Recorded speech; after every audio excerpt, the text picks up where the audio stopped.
आदित्य राणूबाईची कहाणी. आदित्य राणूबाई, तुमची कहाणी ऐका. आटपाट नगरात एक ब्राह्मण राहत होता. तो रोज समिधा, फुलं, दुर्वा आणावयास रानात जात असे. तिथं नागकन्या, देवकन्या वसा वसत होत्या. ब्राह्मणाने त्यांना विचारलं, कसला वसा वसता तो मला सांगा.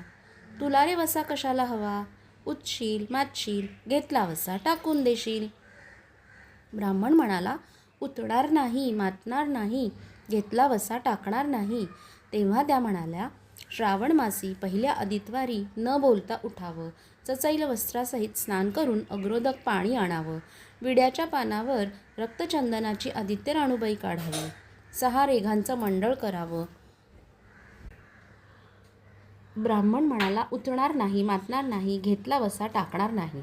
तेव्हा त्या म्हणाल्या, श्रावण मासी पहिल्या आदितवारी न बोलता उठावं, सचैल वस्त्रासहित स्नान करून अग्रोदक पाणी आणावं, विड्याच्या पानावर रक्तचंदनाची आदित्य राणूबाई काढावी, 6 रेघांचं मंडळ करावं, 6 सुतांचा तातू करावा, त्यात 6 गाठी द्याव्यात, पानफुल व्हावं, पूजा करावी, पानाचा विडा, फुलांचा झेला, दशांगाचा धूप, गुळ खोबऱ्याचा नैवेद्य दाखवावा, 6 मास चाळावी, 6 मास पाळावी, माघी रथसप्तमीस संपूर्ण करावं. संपूर्णाला गुळाच्या पोळ्या, बोरड्यांची खीर, लोणकड तूप असावं, मेहुण जेवू घालावं. असेल तर चिरगोळी द्यावी, नसेल तर जोड गळसरी द्यावी, तेही नसेल तर 2 पैसे दक्षिणा द्यावी आणि आपल्या वशाचं उद्यापन करावं. असा वसा ब्राह्मणाने केला. त्याला सूर्यनारायण प्रसन्न झाला. भाग्यलक्ष्मी आली. तेव्हा राजाच्या राणीने ब्राह्मणास बोलावणं पाठवलं. ब्राह्मण खूप घाबरला, थरथर कापू लागला. तेव्हा राणी म्हणाली, घाबरू नका, कापू नका, तुमच्या मुली आमच्या येथे द्या.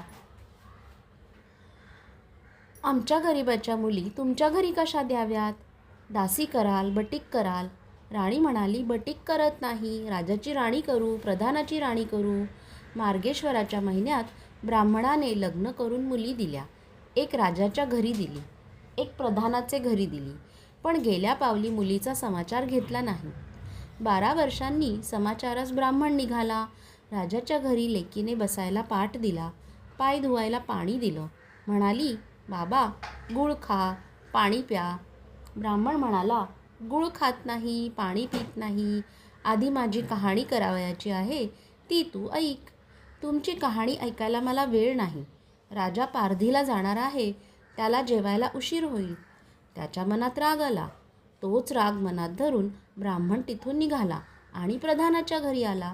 वडिलांना पाहताच लेकीने बसावयास पाट दिला, पाय धुवायला पाणी देऊन गुळपाणी दिलं.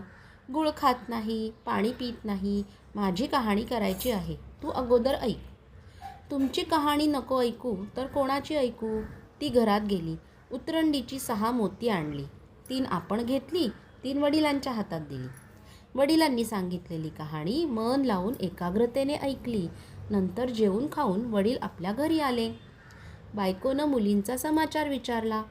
जिनं कहाणी ऐकली नाही ती गरीब आणि दुःखी कष्टी झाली, आणि जिनं कहाणी ऐकली ती मोठ्या सुखात आहे.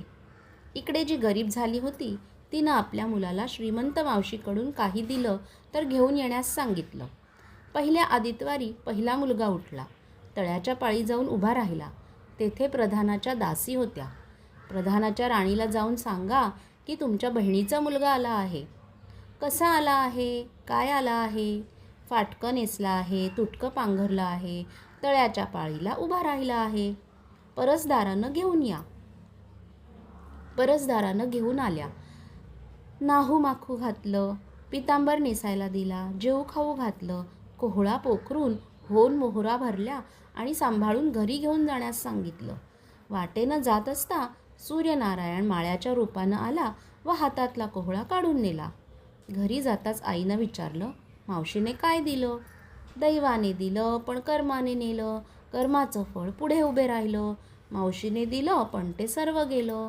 दुसऱ्या आदितवारी दुसरा मुलगा गेला. प्रधानाच्या राणीनं त्याला घरी नेलं, न्हाऊमाखू घातलं, नेसायला पितांबर दिला, जेवू खाऊ घातलं, काठी पोखरून होन मोहरांनी भरून दिली व न विसरता सांभाळून घरी नेण्यास सांगितली. वाटेत सूर्यनारायण गुराखाच्या रूपाने आला व काठी काढून घेतली. घरी गेला. घडलेली गोष्ट राणीला सांगितली. दैवाने दिलं पण कर्माने नेलं. तिसऱ्या आदितवारी तिसरा मुलगा गेला. तळ्याच्या पाळी उभा राहिला. त्यालाही पहिल्यासारखंच प्रधानाचे घरी नेऊन त्याचा योग्य आदर सत्कार केला व नारळ पोखरून होणामोहरांनी भरून दिला व सांभाळून घरी नेण्यास सांगितलं. घरी जाताना विहिरीच्या काठी नारळ ठेवून पाणी प्यायला विहिरीत उतरला. तोच नारळ गडगडत विहिरीत पडला. घरी जाऊन आईला म्हणाला, आई गं, मावशीने दिलं पण दैवाने ते सर्व बुडालं. चौथ्या आदितवारी चौथा मुलगा गेला. तळ्याच्या पाळी उभा राहिला. त्यालाही पहिल्यासारखंच राणीने घरी नेलं. त्याचा योग्य आदर सत्कार केला. त्याला दह्याची शिदोरी होणामोहरा घालून बरोबर दिली. सूर्यनारायण घारीच्या रूपाने आला आणि शिदोरी घेऊन गेला. घरी येऊन आईला सांगितलं, आई, मावशीने दिलं पण दैवाने ते सर्व नेलं. पाचव्या आदितवारी आपण उठली, तळ्याच्या काठी उभी राहिली. दासींनी तिचा निरोप तिच्या बहिणीला सांगितला. बहिणीने तिलाही परसदारानं घरी नेलं. न्हाऊमाखू घातलं. साडी चोळी नेसायला दिली. प्रधानाची राणी आदितवाराची कहाणी करू लागली. काय वसा करतेस ते मला सांग. बहीण म्हणाली, वडिलांची कहाणी ऐकली नाहीस म्हणून तुला दारिद्र्य आलं. राजाच्या राणीनं यावर उपाय विचारला. तेव्हा तिने वसा सांगितला. ती बहिणीच्या घरी राहिली. श्रावणात सांगितल्याप्रमाणे सूर्यनारायणाची पूजा केली. इकडे राजाला भाग्य आलं. राजाने छत्र चामरं देऊन बोलावणं केलं. राजा येताच ती घरी जायला निघाली. एकमेकींना बहिणी बहिणींनी आहेर केले. वाटेने निघाली. पहिल्या मजलेस स्वयंपाक केला. राजाला वाढलं, मुलांना वाढलं, आपलं पान वाढून घेतलं. तोच कहाणीची आठवण झाली. हकारा केला, डांगोरा पिटला. कोणी उपाशी आहे का शोधण्यास सांगितलं. कोणी उपाशी नव्हतं. वाटेने एक मोळी विक्या चालला होता. त्याला कहाणी ऐकायला बोलावलं. तो मोळीवाला म्हणाला, तुझ्या बाईची कहाणी ऐकून मला काय फळ, माझं पोट भरलं पाहिजे असं म्हणून तो राणीकडे आला. राणीने 6 मोत्ये घेतली. 3 त्याला दिली व 3 आपल्या हातात ठेवली व मनोभावे कहाणी सांगितली. त्याने मोठ्या भक्तीने ऐकली. त्याची मोळी सोन्याची झाली. तो म्हणाला, कहाणी ऐकल्याचं एवढं फळ, मग वसा घेतल्यास किती मोठं फळ मिळेल. काय वसा आहे तो सांगा. राणीने तो सांगितला. उतणार नाही, मातणार नाही याची कबुली करून घेतली व वसा सांगितला. दुसऱ्या मजलेस राणीने स्वयंपाक केला. मुलांना, राजाला वाढलं. आपलं पान वाढून घेताच कहाणीची आठवण झाली. हकारा करून कोणी उपाशी नाही ना याचा शोध घेतला. माळ्याच्या विहिरीला पाणी लागत नव्हतं. त्याचा माळा पिकत नव्हता. असा एक माळी चिंता करीत बसला होता. त्याला कहाणी ऐकण्यास बोलावलं. तो आला. राणीनं 6 मोत्ये घेऊन 3 आपण घेतली, 3 माळ्याला दिली. राणीने मनोभावे कहाणी सांगितली. त्याने चित्तभावे ऐकली. मळा पिकू लागला. विहिरीला पाणी आलं. तो म्हणाला, कहाणी ऐकल्यावर एवढं फळ, मग वसा घेतल्याचं काय फळ. काय वसा असेल तो मला सांगा. मग राणीनं त्याला वसा सांगितला. तिसऱ्या मजलेस स्वयंपाक केला. मुलांना वाढलं, राजाला वाढलं. आपलं पान वाढून घेताच कहाणीची आठवण झाली. नगरात कोणी उपाशी नाही ना याचा शोध घेतला. एक म्हातारी व तिचा मुलगा वनात गेला होता. एक डोहात बुडाला तर एक सर्पानं खाल्ला म्हणून ती चिंताक्रांत होऊन बसली होती. तिला कहाणी ऐकण्यास बोलावलं. राणीने तिला पहिल्याप्रमाणे कहाणी सांगितली.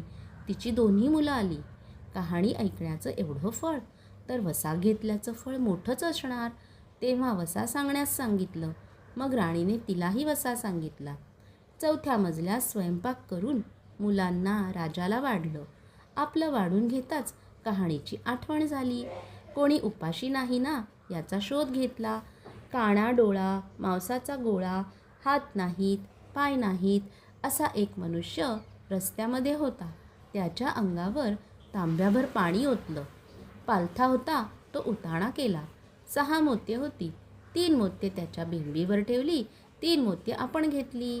राणीने सांगितलेली कहाणी त्याने ऐकली. त्याला हातपाय आले. देह दिव्य झाला.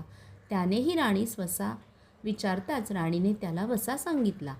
5व्या मुक्कामास घरी स्वयंपाक केला. सूर्यनारायण जेवायला आले. 7 दरवाजे उघडले. लोह गंगाळ पाणी तापवलं. षड्रस पक्वान्न जेवायला केली. सूर्यनारायण भोजनास बैसले. त्यांना पहिल्या घासाला केस लागला. ते रागावले. राजाच्या राणीला 12 वर्ष दारिद्र्य आलं होतं. तिने आदितवारी वळचणीखाली बसून केस विंचरले. काळं चवाळं डोईचा केस वळचणीची कांडी डाव्या खांद्यावरून टाकून दे. राजाच्या राणीला सूर्यनारायणाचा कोप झाला तसा कोणाला होऊ नये. पण ब्राह्मणाला, मोळीविक्याला, राजाच्या राणीला, माळ्याला, म्हातारीला, काना डोळ्या मांसाचा गोळा सर्वांना सूर्यनारायण जसा प्रसन्न झाला तसा तुम्हा आम्हा सर्वांना होवो. ही 60 उत्तराची कहाणी 5 उत्तरी सुफळ संपूर्ण.